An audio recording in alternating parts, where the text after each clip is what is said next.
Welcome to MBTV news. జంగారెడ్డిగూడెంలోని Tapas English medium high స్కూల్లో వందే మాతరం 150 సంవత్సరాలు వేడుకలను దేశభక్తి ఉత్సాహంతో ఘనంగా నిర్వహించారు. ఈ కార్యక్రమంలో విద్యార్థులు అద్భుతంగా వందే మాతరం 150 అక్షరాలను నేల మీద ఆకారంలో కూర్చుని దేశభక్తిని వ్యక్తపరిచారు. కార్యక్రమం జాతీయ పతాకావిష్కరణతో ప్రారంభమై అనంతరం వందే మాతరం జనగణన సమూహ గానం నిర్వహించారు. ఈ సందర్భంగా చైర్మన్ దాకారపు కృష్ణ విద్యార్థులను ఉద్దేశించి మాట్లాడుతూ వందే మాతరం గీతాన్ని బంకిం చంద్ర చటోపాధ్యాయ 1875వ సంవత్సరంలో రచించారు. ఇది మన తల్లి దేశం భారత మాతను మహిమపరిచే గీతం.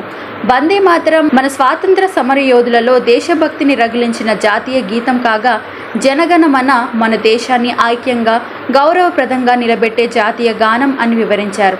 ఈ కార్యక్రమాన్ని ప్రిన్సిపల్ సత్యనారాయణ మినిమోల్ మేడం ఆధ్వర్యంలో డైరెక్టర్ బుద్దాల సురేష్ మార్గదర్శకత్వంలో విజయవంతంగా నిర్వహించారు.